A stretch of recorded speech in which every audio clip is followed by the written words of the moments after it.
रात्री जेवणात बेत होता आज मस्त चिकनचा. मग काय छान असं चिकन आणलं, त्याला हळद, मीठ, मसाले आणि हे घरात झाडाचे लिंब आहेत आमच्या, ते लिंबू पिळून घेतलं अर्धं आणि कांदा चिरून ठेवला सुक्यासाठी.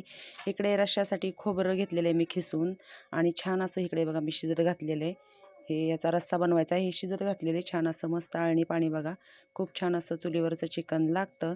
तर गणेशला खायचं होतं आज चिकन. इकडे भात झालेला आहे तयार. तर आता म्हटलं चला वाटणाची तयारी करून घेऊयात. इकडे आत्यांचं चालू आहे रोजचंच काम, शेंगा फोडायचं, भाकरी बनवायच्या आहेत.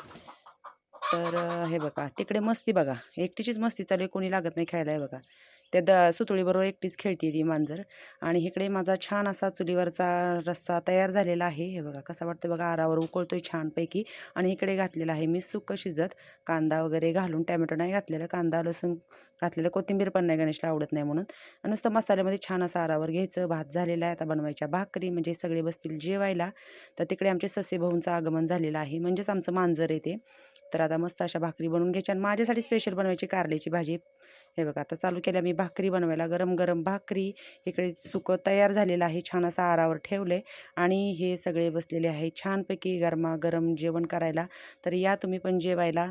तर कसं वाटलं आमचं गावाकडचं जीवन ते नक्की मला कमेंटमध्ये सांगा.